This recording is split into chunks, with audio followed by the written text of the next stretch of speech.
The average person switches screens once every 40 seconds. And the more task switching and screen switching you do over the day, the more exhausted you get. Like most people, I spent my 20s climbing the corporate ladder, taking the conventional path in life, working long hours, coming home after dark, not having too much time for personal relationships, for fitness, for other things. And I felt like I wasn't really meeting my own potential. And so I did a lot of research on productivity methods, read a lot of books, read a lot of studies, and found that if we are actually creating an environment where we can get into, the flow state, we can only really perform at that level for about 4 to 5 hours a day. How can I do all my tasks in 6 hours? More hours doesn't mean more output. 20% of your tasks create 80% of the value. Most people work 10, 12 hours a day. But how much of that time are they actually effective? What is your morning routine? Wake up, ice plunge, go to the gym. So what are some of the common themes that you observed after interviewing 400 plus people on your podcast? Two ways people waste a lot of time in life in general is... What are your practical tips to get into flow state where there are so many distractions? I don't have any notifications on my phone. What's your take on meetings in organizations? How can we make them to be more effective? Most meetings just don't need to happen. Some meetings could be emails and some emails just don't need to even be sent. What small action would you recommend people take? No distractions. This is what I'm doing. Singular focus. Let's get it done.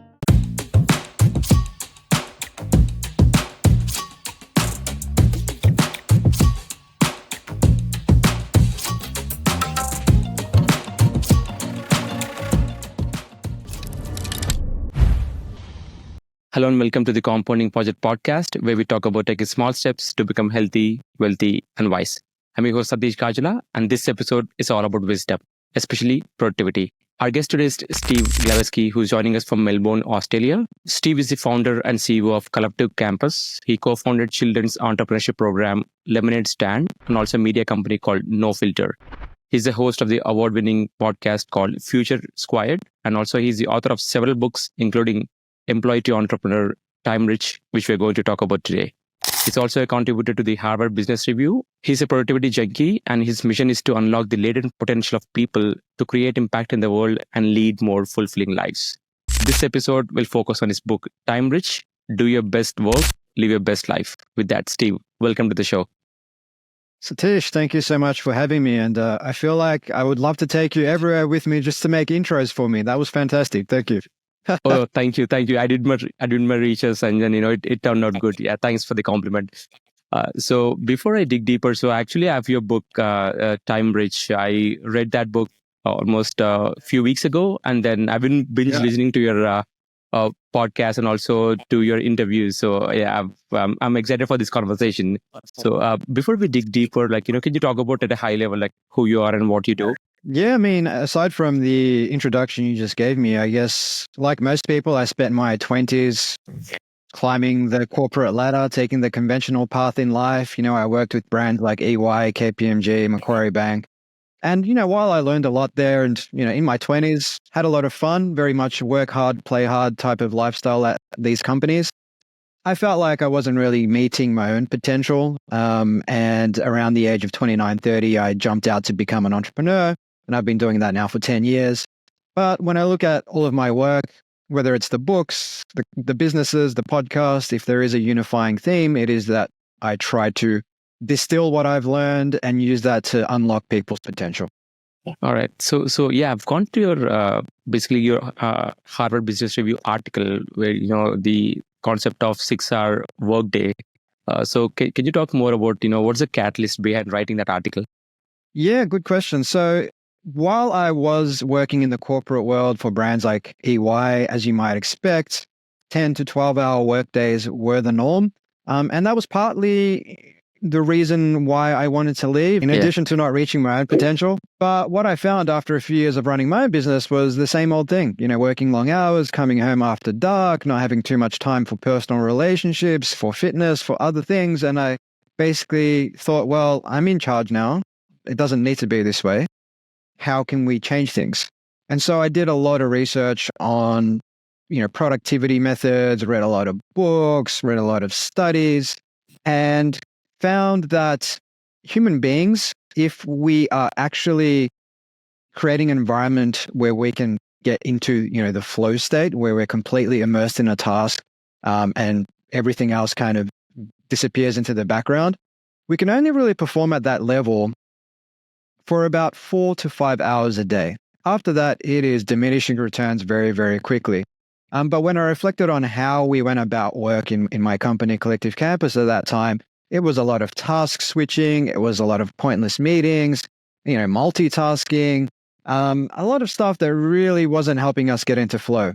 And so we ran an experiment. We introduced new rules around working, no task switching, 15-minute meetings max, batched to a certain part of the day, prioritizing your tasks so that you're only working on high value things. Everything else we would either automate or offshore to virtual assistants. And after a few weeks of trying to get into this new working rhythm, we found ourselves being as, if not more productive, but within a 6-hour window. And when we reflect on how most people work in the corporate world, they can be busy all day, 10, 12 hours a day. But how much of that time are they actually effective? Most people will tell you maybe 2 or 3 hours. Yep. Oh yeah, you mentioned a lot of topics. The flow state, task switching, and also multitasking. I want to dig deeper into a lot of topics today. So before that, can you talk about the origin of 8-hour workday? We all are used to this 9 to 5 jobs, right? I mean, we have been doing that for so long. So, but where did that actually come from? The 8-hour workday? Yeah, we take 8-hour workdays and 5-day work weeks for granted now, don't we, Satish? And Yep. If you go back to the Industrial Revolution of the 1800s and early 1900s, back then 12-hour to 14-hour days were common. 6 to 7-day weeks were also common. There was nothing resembling occupational, health and safety protocols. If somebody lost a limb in a coal mine, that was very much a case of good luck, nice knowing you. There was no compensation, no insurance payments, nothing like that. But after, a good 200 years of working this way, post the dawn of the Industrial Revolution, people started to protest and work, industrial relations movements started to kick off. And it was in the late 1890s, I believe, where Robert Owen, who was a textile manufacturer, led a movement to an 8-hour workday movement. And so the slogan was 8 hours work, 8 hours rest, 8 hours play. And this movement came to fruition. And, the US, I believe, led the world in adopting the 8-hour workday first, and then other countries followed. Some places didn't adopt the 8-hour workday and 5-day work week until the 1930s, 1940s. So it's, in the greater scheme of things, and, human beings have been around as Homo sapiens for 500,000 years, roughly. So it's a very new phenomena in many respects, but that's where it came from. And just like we moved from 12-hour workdays and 6-day work weeks to 8-hour workdays and 5-day work weeks, doesn't mean we can't move to something else that better suits the world we're moving towards, especially one where AI will be integral to everything we do and can actually take a lot of work off our plates. That's interesting. I've never heard the backstory between 8 hours. We just take it for granted. But again, knowing the backstory at that time, we were just more physical than mental, I believe, right? That state, right? Yep. And you mentioned everybody was working in coal mines, on assembly lines, on what they called spinning jennies, which was a sewing machine, essentially. The amount of work you could do and the amount of output you could create was directly correlated with input. Spend more hours on an assembly line, you're going to pack more boxes. But the difference between that kind of work, which you might call algorithmic work, and our work today, like you and I, Satish, it's knowledge work. And with knowledge work, more hours doesn't mean more output. After 4 hours, 5, 6 hours, there is a point of diminishing returns that we reach. And you know this yourself, I know this, where I can sit at my desk after a certain amount of time and I'll fiddle around, check some emails, move some things around in a PowerPoint presentation. But the value of that work's very little. And sometimes if I'm honest with myself, I'm only doing that to kind of feed my ego. I'm important, I'm working, I'm doing something quote unquote important, as opposed to going outside, hitting the gym, seeing friends, doing some other activity that maybe right then for whatever reason, I just don't want to do. And it's just easier to sit at my desk and work on these low value tasks. Yeah. So yeah, I mean, that's a challenge that I have been facing as well, right? I'm still an employee. So when even I've been part of those days where, after like mostly after 3 p.m., I usually my mental, status is not that great, right? At that time, I'm like, I've had a heavy meal and then, I lose my focus. So what's the alternative? So you mentioned like 6 hours, but does it mean like 6 hour work days, right? So does it mean like sacrificing our work or doing less items, right? The immediate question, especially that I got like before I, especially when I read your title, the case for 6 hour workday, the immediate question that I got is, how can I do all my tasks in 6 hours? What do you say for that? Yeah. What I say to that is you probably don't need to do all of your tasks, and most of those tasks are probably low value tasks. So when we reflect on anything in life, for example, the top 100 video games released last year, there is something called the Pareto principle or the 80-20 law, whereby the top 20% of those video games would have generated 80% of the sales. You see this on our roads, 20% of the roads is where you will find 80% of the cars. And it's the same with your work, Satish. 20% of your tasks on that to-do list will create 80% of the value. So we really need to get better at prioritizing that and then being honest about the other tasks. One, do they even need to get done? Or are they just things that we kind of got into the habit of doing? Like a lot of the time in large organizations, you have reporting, which doesn't add any much value. People do it. Someone looks at it real quickly and doesn't really give it much cognition. Or might these tasks be candidates for delegation, offshoring them to virtual assistants? Could they potentially be automated? Could you use AI to do these tasks? And once you go through that process of one, prioritizing, two, automating, outsourcing, using AI, and eliminating tasks, you find that all you're left with is really high value stuff where you can actually sit down, think, and if you focus on that kind of work, chances are 6 hours a day is probably as much as you can handle because you will be fried after that period of time working on really high cognition work or getting into the flow state, essentially. Yes, I want to talk about flow state. So I've read, book the flow by, is it Mihai Chisel? I'm butchering his name, but yeah, there's a Mihaly Csikszentmihalyi, I believe. Yes. I've heard people provide different pronunciations, but basically he was a Hungarian psychologist who came up with the term flow. Yeah. Yep. So yeah. Now we are slowly, you're giving the case for 6 hour work days, right? So focusing on high value tasks in those 6 hours. So which will require a focus and also being in a flow state. So how can we get into flow state, especially like, when we're part of a company where there is like so many distractions? Like what are your like practical tips to be or to get into flow state? Yeah, it's a good question. One, you need to create an environment where you don't have distractions. So if you do work in a company and you are working on something that requires you to really think, maybe not working on that stuff out in the open. If you are at an office, maybe book a meeting room or, a quiet space where you can be by yourself for an hour or two just to focus on that thing. Put your phone on do not disturb mode. Don't have your email open and instant messaging and Slack or Teams open at the same time. First thing is creating that environment. And once you're done, not switching tasks, not quickly checking email, not quickly opening the web to check a reference, but just working on that task. So for example, if I am writing a 1,000 word article, Satish, instead of writing and as I'm writing, checking the web, finding information, I will just write. And if I need a reference or I need some more color to make something a little bit more articulate, I will just leave a note and then I will just keep writing. And that way I'm stuck in the process of writing. The moment I switch screens and do something else, my brain needs to recalibrate around that other activity. And the more task switching and screen switching you do over the day, the more exhausted you get. But not only that, when you switch if you do happen to be in flow and you switch to something else, you suffer something called a cognitive switching penalty. And it can take you about 20 to 23 minutes to get back into flow. And so if you're doing a lot of switching, you're never in flow, right?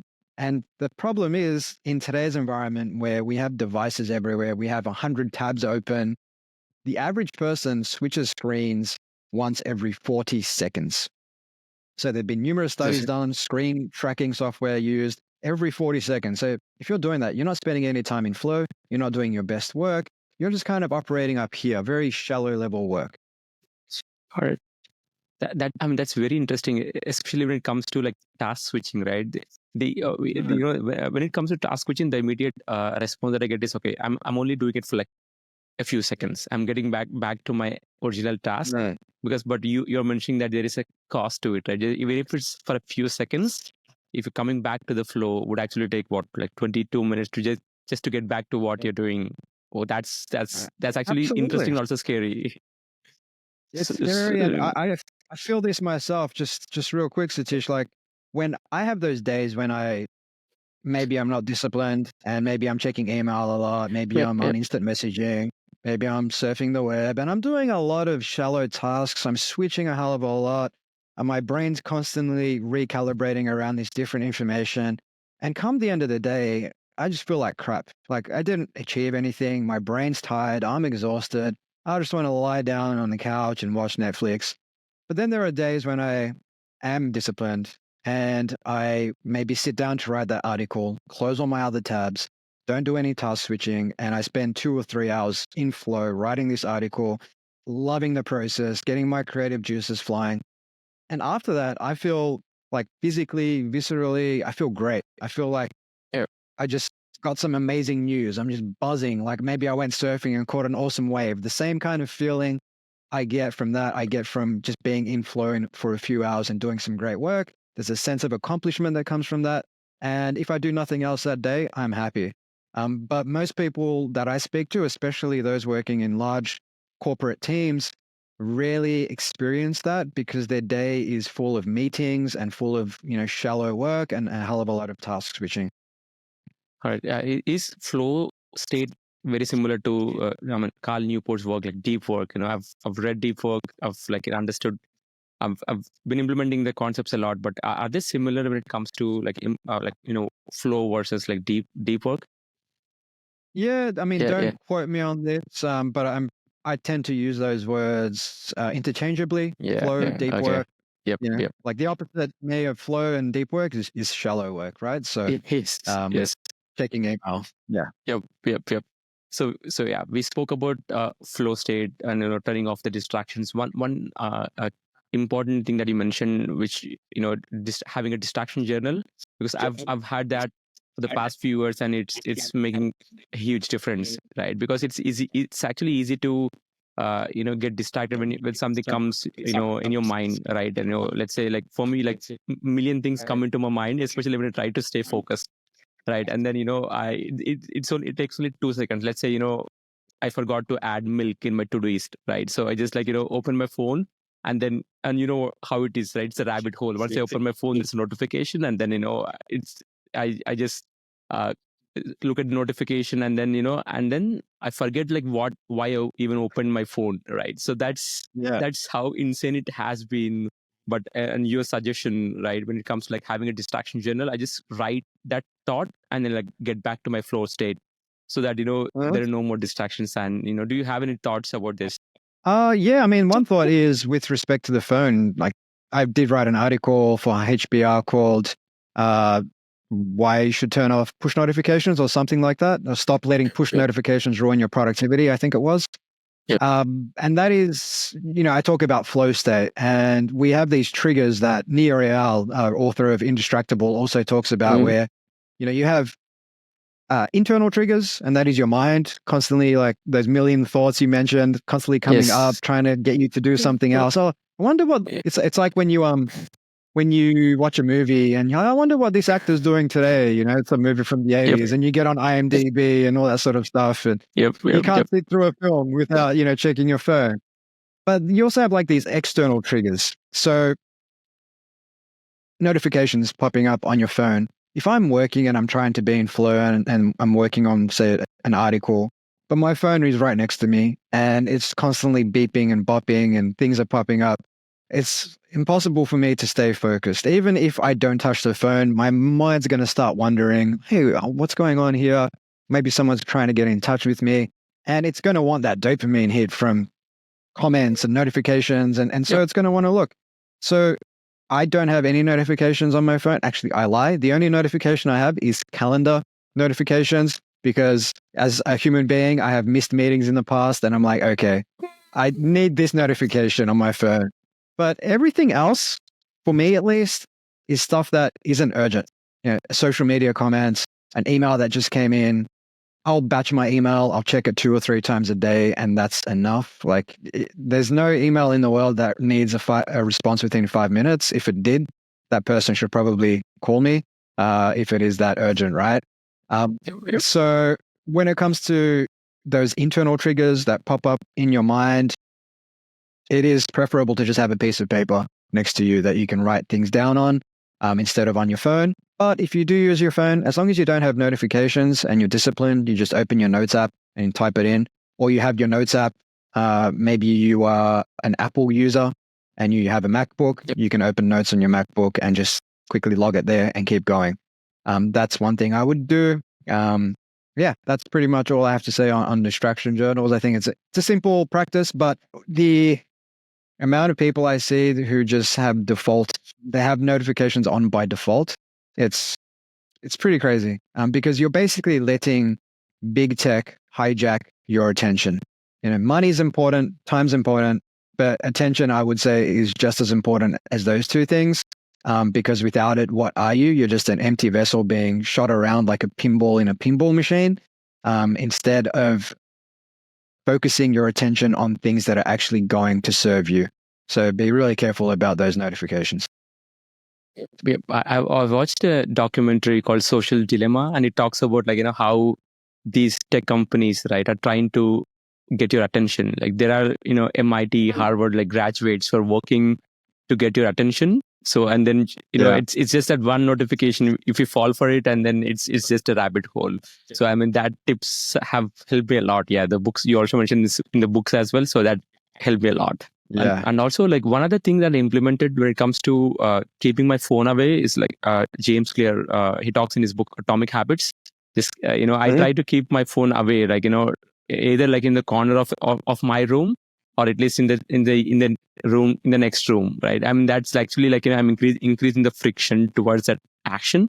So what happens is I'm lazy to even get up and look at my phone. So I would usually not get up, and that does work well so far. So yeah, that's one other tip that I've Absolutely. found to be useful. Yep.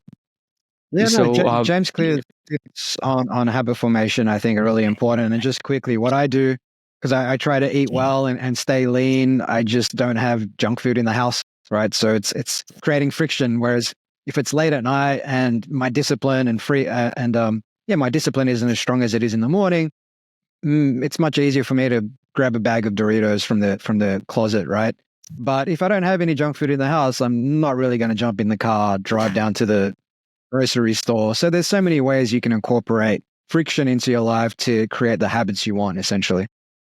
that's true. Yeah, I mean I love that concept of increasing the friction, and also the power of environment. We feel like we are more disciplined, but yeah, towards the end of the day, our mental state is not that great, and then we will usually our environment can have a big impact on us. Yeah, 100%. Yep. So now I want to switch gears and talk about your book. I have your book, Time Rich. So there are a lot of productivity books out there. So what's the catalyst for writing this book, and what is actually Time Rich? Yeah, so the catalyst partly was the case for the 6-hour Workday article that I wrote for HBR. That article went viral. It got picked up by the Wall Street Journal and various other publications around the world. And so my publisher, Wiley, who I had already worked with on a previous book, reached out and said, hey, we saw these articles doing really well. Have you thought about turning it into a book?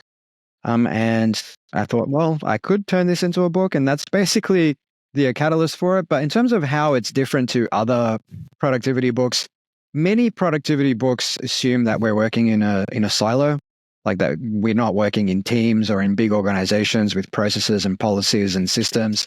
So I tried to write this book from the perspective of someone who had worked, I'd worked in government, I'd worked in private enterprise, large corporates, big consulting firms, startups. So I've seen what it's like to work in teams and in systems like that. So what I did with Time Reach is I tried to write a productivity book that also accounts for all of those encumbrances when it comes to your productivity. Whereas when I look at a lot of other productivity books and nothing, there's so many other good books out there, and I don't take anything away from the authors, but many of the authors of these books are either career academics, or maybe they only ever worked in small 3 to 5 person startups. They don't know what it's like to work in, say, a government department or a big corporate with layers and layers of bureaucracy and meetings you don't want to attend and things kind of vying for your attention. So that's essentially how I would say Time Rich is different to these other books. Yep. I mean, the first time I heard like Time Rich, I thought, we heard about like, money rich, right? But I've never heard about something called like Time Rich. So that instantly caught my eye, and then I started reading book, and then I would say like it's a great book. So you mentioned like organizations, and so I mean, I'm part of an organization, and then the major challenge that I get when it comes to like working in teams or organizations is basically like you're not part of a leadership or a leadership program, or at a point where you're able to make those decisions, right? You're basically a solo contributor to a team. So at that time, you won't have that authority, to influence. Let's say, I read this book and I want to implement this in my day-to-day life. So what are some practical ways that I can implement as an employee who is not in a position, not in a very high-level position? What are the practical tips that I can use from this book to when I'm part of an organization? Yeah, I mean, there are always things you have agency over. So in the book, I talk about things like, firstly, task switching. You have agency over how you work on your given tasks. So you can get more done in less time by creating the right environment, not switching all day. That would be one thing. Second, saying yes. Human beings have a tendency to take too much on and say yes and not push back. And I've seen so many of my friends and former employees just never having the backbone to push back and communicate why. But I think people respect it when you actually communicate effectively rather than just become, the whipping boy and take on all this work that you can't deliver. And then you have this huge workload, you're exhausted, and like 1 in 2 Americans absolutely stressed and, suffering mental health issues at work.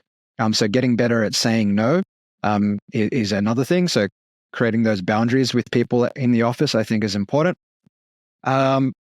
Residual work. So once you're done, you're done. Not working on things long past the point of diminishing returns. So there's a classic scene in Forrest Gump where he's playing American football. He's playing college football. And someone gives him the ball, and remember, he's super fast, so he just starts running. Firstly, he's running in the wrong direction, and they're like, no, the other way, the other way. Turns around, runs, makes it all the way to the end zone, scores a touchdown, and he just keeps on running, right? He keeps going, runs into the change rooms. So so many of us work that way. Like we'll work on, say, a presentation, and it'll be done. It'll be good enough. But we'll spend another week working on it, changing the color scheme, fixing the formatting. Yep.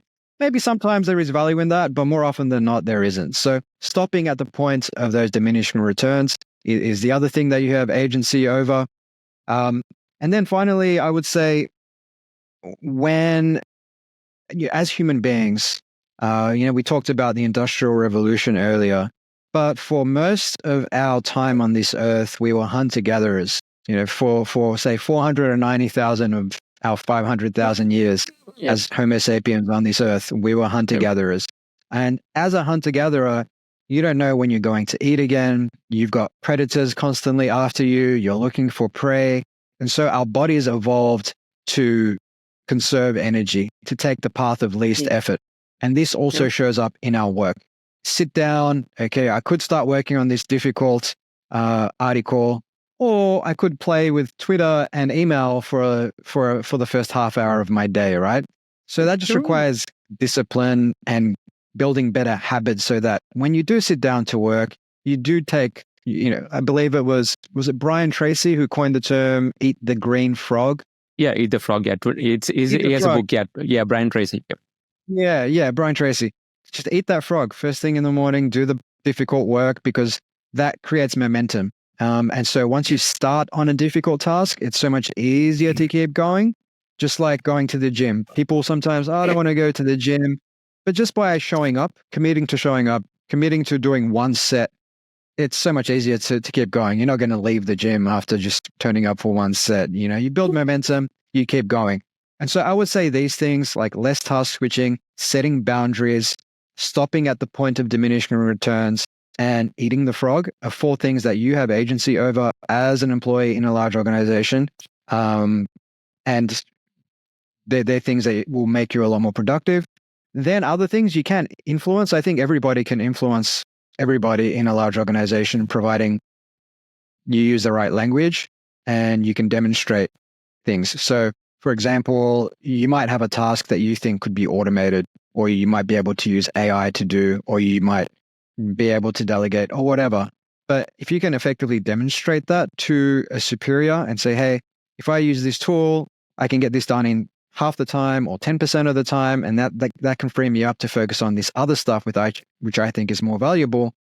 Me as a leader, hearing that from someone, I would firstly I would welcome that. I'm like, wow, this person's got agency. They're thinking about how to become more productive. Yep. They're not just Yep. watching the clock and doing what they're told. And I would totally accommodate that conversation. Now, I can't speak for every leader out there.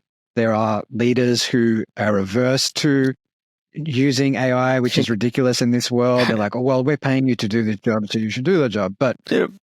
I would say if you're in an organization where your views aren't being heard, you can't influence things. People don't want to support more productive ways of working where you can be your best, reach your potential, and not be exhausted by inconsequential work that leaves you feeling stressed. Maybe you should think about changing organizations, and that's another choice you have agency over as well. Yep. I love those concepts. I was in the mindset that when I'm part of organization, there are not many things that I can control, but actually there are, right? There are a lot of things that we can control, and then first, there's this Stoic saying, right? Do focus on what you can control, Yes. and then that's a powerful advice. So.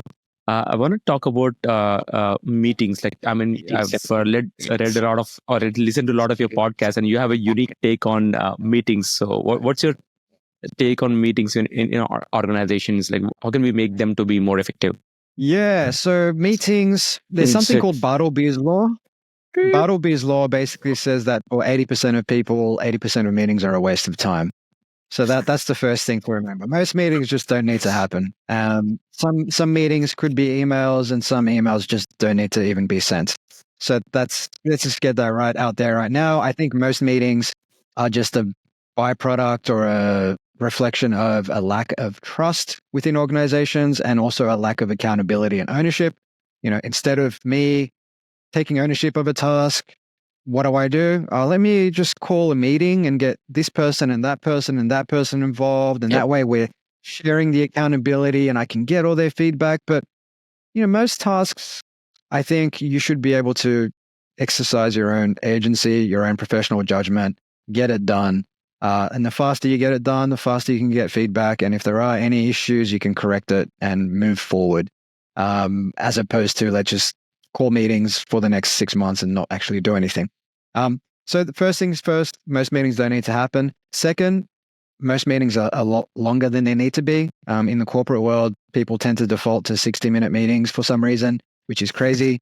Then you're spending the first 15 minutes talking about the weekend and things of that sort. I would argue that most meetings can be 15 minutes up to 30 minutes max. The benefits of having a shorter meeting is there's no time for, small talk. And it's just, let's get down to business, get into that meeting with a clear agenda of what you want to talk about, and come out of there with clear action items and responsible persons and due dates. Don't just talk, come out of there with no actual next steps, and then have a meeting next week to kind of pick up on where you left off the previous week. That's pointless as well. And then I would say that the third thing, when it comes to meetings, too many people are invited. So we say 60 minutes by default, but we also tend to invite 4, 5, 6 people. And when you think about, say, the corporate world, if the average person is earning $100,000 to $150,000, that hour of that person's time is actually a lot, let alone if you have 5, 6, 7, 8 people there and you're having lots of these meetings per week. That's costing the organization a lot of money that these people, who most of the time are just there taking notes, not even contributing, could actually be working, creating value. And then the final thing I would say on meetings is, in an ideal world, you have something called office hours. And this is a concept from Cal Newport, where, yes, some meetings still need to happen, but having them sporadically throughout the day, having other people just willy-nilly booking time, in your calendar, stealing your time so that you turn up, you've got this big task to work on. You get to work, you sit down, you open your calendar, suddenly your whole day is full of things that you didn't anticipate because other people have just stolen your time. I don't think that should happen. I think you could have 2 or 3 hour windows in your day, maybe 15 to 20-minute time blocks that people can book, but the rest of the time is yours to focus on those high value tasks. So there are a few things that I think we should be incorporating when it comes to meetings. And, if you're just communicating information one way, you can do that through email, you can do that through, instant messaging tools. And even then, it's, we talk about tools like Slack and Teams. It's very easy for those to kind of become just like really toxic, just like messaging people all day long, back and forth. And that also saps your ability to get into flow. You're constantly task switching. So being intentional about how we use those tools as well and communicating information, only information that needs to be communicated, as opposed to sharing memes and GIFs all day. That's going to also help productivity. But if you're doing that, maybe it's because you don't love the nature of the work you're doing and where you're working. So you're just looking to entertain yourself. Yep. I mean, I think when it comes to meetings, I think COVID has significantly changed how we run the meetings, because, I mean, just like you said, like, a meeting could have been an email, but there are 10 people, 15 people spending 1 hour just to come to a decision. But I think it's big takeaway is be conscious before actually sending that meeting invite. Okay, could this be an email? Or also be mindful of the people that you're inviting to in a meeting, and be mindful of the time as well. Absolutely. And I think, meetings are also, like I say, a byproduct of a lack of trust and accountability. And one thing I love is Jeff Bezos's concept of type 1 and type 2 decisions. Yep. And I think if you clearly define these and communicate these in your organization, the need for meetings to make decisions will lessen. And so what he says is type 1 decisions are big, hairy, audacious decisions, expensive, irreversible.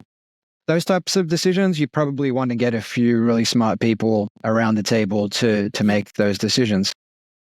But most decisions are actually what he calls type 2 decisions, which are small, cheap, reversible. If you make a mistake, you're probably going to learn something valuable. And those types of decisions, you should probably just make yourself and make them quickly. And so if you're calling meetings to make type 2 decisions, like, hey, what color should this button be on this website?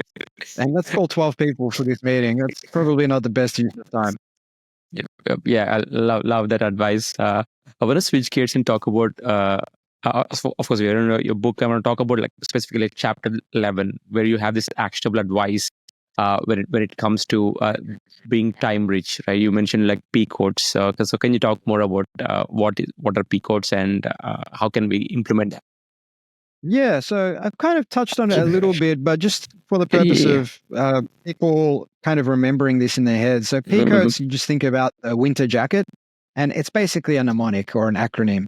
What it stands for is prioritize, cut, outsource, automate, test, and start your engine. So prioritize, as I said earlier, 80-20, focus on the high value tasks, automate the tasks that can be automated. Outsource the task that can be outsourced, automate anything else using tools like Zapier, using AI. Test means 2 ways people waste a lot of time in work or at work or in life in general is jumping to conclusions or analysis paralysis, right? Thinking about something for a year, but not actually doing anything. We all have that friend who says they're working on a startup idea. 2 years later, how's it going? I'm still working on it, still in stealth mode. Yep. But then you have other people who, lose a bunch of money because they got excited about something and jumped to conclusions and thought they were going to get rich overnight, but didn't do any sort of testing or any research. And so what you want to do, if you have a task that you think is worth pursuing or an idea that you think is worth pursuing, maybe test that first.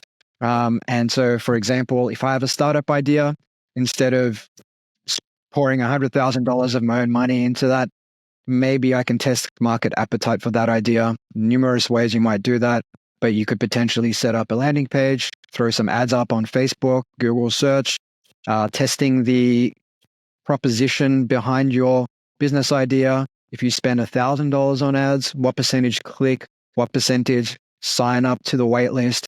That's one way you can test your idea and get real data around whether or not it's actually worth spending more time and money on this thing. By doing that, you're getting out of analysis paralysis and you're also avoiding jumping to conclusions. So that's the T in P codes. And then finally, start your engines is, I don't know, I couldn't think of a better way to call it at the time, but what I mean there is physiologically, how do you start your own engine? And getting your sleep, eating well, exercising, for some people, fasting and working the first 4 hours of the day in a fasted state helps them perform at a higher level, because from an evolutionary perspective, when we were, say, on the African savannah 100,000 years ago, if we hadn't eaten for a day or two, the body releases, adrenaline. It keeps us focused in order to avoid predators or find prey should the opportunity present itself. And so me personally, I don't eat until midday and I do my best cognitive work in the mornings. I find that adrenaline gets released. I'm way more focused. Once I eat, you mentioned it earlier, Satish, 3 p.m. in the afternoon, you've eaten. Yeah. That can oftentimes wreak havoc because your body and your brain is then focusing on digesting food, and we're not as clear-headed, especially if you eat like a big carby meal and maybe have a beer as well to wash it down. Your focus very much drops off afterwards. So doing those things that are going to help you perform better physiologically as well. Got it. I mean, that's actually great advice. I mean, that's a good segue into our next topic. Like, you are a productivity junkie, and I would love to know, what is your morning routine? Yeah, it's not as crazy as it used to be. So it used to be very much wake up, ice plunge, go to the gym, meditate, journal, set up myself for the day, all that sort of stuff. Whereas now it's a lot simpler than that. I wake up, I go to the gym, I might get a short, 30-minute walk in afterwards, and then I'll basically get down to work. So the reason why I think I do that, I've not seen a significant difference in my productivity by making those minor changes. It's also a question of time. I would rather spend less time on the morning routine and get into work, but I do find that for me, exercise is the biggest thing that just gets my juices going, gets my cognitive sort of gears turning, and I can focus. Whereas if I don't work out first thing in the morning, I could probably get away with that for one day, but the second day, I just feel really sluggish. My energy levels aren't as great. My mental clarity is not as great. So yeah, it's really just gym. But the other thing that kind of overlaps with that is, like I say, being fasted for the morning, first half of the day. Typically fast, 16 hours a day. So I'll stop eating at about 8 p.m. And then start eating at 12 p.m. the following day. I'm not religious about it. There are times when it's, 14 hours. There are times when I eat later. But for the most part, that's what I try to subscribe to. Ultimately, though, I think, this whole world of sort of biohacking, sometimes we can get carried away with like 1%ers. Add turmeric to your coffee. It'll give you a 0.5% cognitive boost and all this sort of stuff. But what I find is exercise, get, at least 7, if not 8 hours of sleep a night. Try to eat a high protein, lower carb diet. Do work that matters, that lights you up, that is aligned with your strengths, and then spend time outside with friends. and family. Those 5 things are like 99% of the battle, man. Yep. I mean, that's actually powerful advice. Like when I've been, when I first started all this like self-help stuff, right? I mean, I used to focus more on like, so Peter Attia in his book Outlive, he calls it like, majoring the minor and minoring the major. So I used to focus on this small stuff, right? Just like you said, like, adding turmeric to our diet will actually, improve longevity, right? And also there are all these they call it like fad diets that they talk about, like every now and then there is a new diet, like will promise you that you live longer, right? But again, like that book Outlive, it focuses on the basics, just like what you said. Like it has been working for thousands of years, right? Exercise, eating well, being in that flow state, doing meaningful work, having enough rest. Like this not like complicated. And like if you stick to the basics, oh my god, that's like that makes like ton of difference in life. Yeah, I'm following a similar routine as well. So and that's helping me a ton. One last question that I want to touch upon before we move into the last segment, which call them the Hotseat Questions. So I want to talk about your podcast, like Future Squad podcast. So you interviewed like more than 400 people. You interviewed Adam Grant, Kevin Kelly, and a lot of like big names. So what are some of the common themes that you observed, after interviewing, 400 plus people on your podcast? I think ultimately everybody that I interview who is a high performer is doing something that they were put on this earth to do. Something that they absolutely love, something that aligns with their strengths, something that seems to give them a sense of purpose and a reason for waking up in the morning. And when I contrast that with so many people are just doing a job. They hate the job. It's not aligned with their strengths. Doesn't really give them a sense of purpose. The only reason they're doing it is because it pays them and it pays the bills and it keeps the tax man off their back, basically. And you're never going to be super productive doing work you don't enjoy, right? Or work that you're not good at. So that's the common theme, whether it's with Adam Grant, Kevin Kelly, James Clear, all these people. The other common theme is that they're just really good at focusing. So when I spoke with Ben Mesrick, Ben Mesrick wrote books that turned into movies. So The Social Network, 21, more recently, the GameStop movie. All those movies were based on his books. He wrote Bitcoin Billionaires, about the Winklevoss twins, for example. And what he told me, well, firstly, he turns books around very quickly. I think he publishes about one book a year, if not two. And I asked him about how long it takes him to write a book. He says 2 to 3 months. And these books are fantastic. They're non-fiction, but told in a storytelling fiction type of way. So very, page turners, I would call them. But what he told me about his approach to writing so quickly is every day he aims to write 6 pages. He locks himself in his room. It could take an hour or it could take 10 hours, but he doesn't leave that room. Maybe he goes to the toilet. I don't know. But ultimately, for dramatic effect, he doesn't leave that room until those 6 pages are done. And so that way, over 60 days, he's basically got 300 pages. Obviously, that gets edited down to maybe 200, 250 pages. But that ability to just focus, no distractions, this is what I'm doing, singular focus, let's get it done, is a trait I see across so many high performers. Love it. Yeah, I can only like talk about I can only understand like how important it is, like to stay actually focused and also do work that's meaningful. Yeah, it's powerful advice right there. So we are getting towards the end of the podcast, and there is a segment called Hotseat Questions, where there are 3 questions which I ask all my guests. Are you ready for this?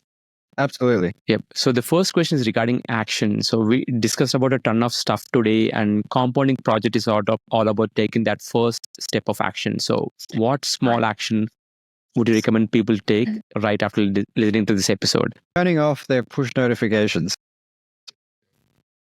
That's a powerful advice right there. I hope people will implement that right away. That's easy to implement, by the way. It doesn't take much time, but yeah, that's powerful. Right. The second question is regarding books. So the books are an integral part of the compounding project. So what 3 books would you recommend in 3 areas of life? So 1 book on health, 1 book on wealth, and 1 book on wisdom or self-help. Yeah, so on health, you actually mentioned it earlier, Outlive by Peter Attia. I would say that book, not because I would need to be frank, I didn't really learn that much new stuff, but for someone who wants to like learn the basics and focus on what matters, like you said, you want to major in the majors, read that book when it comes to health. It will teach you everything you need to know. The second thing, so wealth was Poor Charlie's Almanac would be up there, as would Unshakable by Tony Robbins, which is really all about index funds, which is perhaps the best passive form of income. You look at the S&P 500 returns over the past 100 years, averaging about 10 to 12% a year. If you put your money there, hold, no headaches, over time, it will work for you. This is not financial advice, by the way. That book was a bit of an eye-opener for me. And finally, on wisdom was the other one, I believe. Marcus Aurelius's Meditations. For me, you mentioned Stoicism earlier, focusing on what you can control, having control over your mind. That basically gives you strength no matter what happens outside of you. I think Stoicism for me has been very, very helpful. I wouldn't say Stoicism alone is the only guide for life. I think there are other tools and modalities out there and philosophies that are useful, but it is very useful, especially if you don't have any sort of philosophical grounding in your life. I was lucky enough to visit Rome last year and go to the ancient Roman Forum, and that was just such a treat. Feeling like I was in, the pantheon of gods, essentially, and the place where someone like a Marcus Aurelius did wonder. So it was a lot of fun. So those 3 books for me.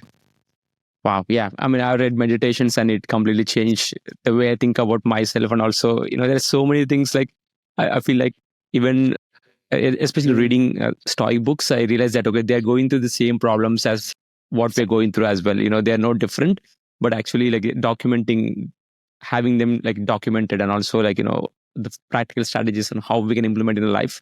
That's great. Yeah. That's why I like, reading Stoic books and also like Tim Ferriss, like Ryan Holiday, even they talk about Stoicism, and that's a powerful advice right there. And also, like you mentioned, S&P 500. Like this is not a financial episode, but on this podcast we do talk about index funds, investing, and of course, like compounding project is all about like investing consistently and let the money compound.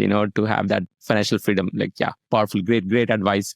The third question is rapid fire. So I'll give you 2 options. Let me know which one comes to your mind. Are you ready for this? Yeah, let's go. All right. Yep. Paperback or Kindle? Kindle. I used to say paperback, but having had a Kindle now for about a year, just like highlighting and having my notes up in the cloud and being able to access free Kindle Unlimited books whenever I want. I'm reading way more. Previously, I read maybe a book a fortnight. Now it's like 1 a week, and then I'll skim another one, and it's a game changer. Oh, for sure. I was just about to say Kindle is a game changer, and you just said that. So yeah, I love the Kindle. I have a Kindle app on all my devices, like on my Mac, on my phone, or on all of the devices, like on my iPad and stuff. So it's a game changer for sure. Fiction or non-fiction? Non-fiction. So audiobooks or podcasts? Podcasts. Yeah. Self-help or biographies? Biographies. All right. The last question, time or money? Time. Of course. Yeah. I'm asking the author of Time Rich. So of course I almost guess the answer. With that, Steve, thanks for your time. It's been a pleasure to have you on the podcast. So how can people learn more about you? People can head over to steveglaveski.com. That's Glaveski. And if they want to connect with me, the best place really is LinkedIn. I'm spending a lot less time on attention hijacking social media platforms. So LinkedIn is the best place to find me. Sure. Yeah. I'll link them in the show notes as well. Thank you so much for being on the show. If you find value in this episode, then please don't forget to subscribe to Compounding Project Podcast. Until next time, trust compounding and take action now.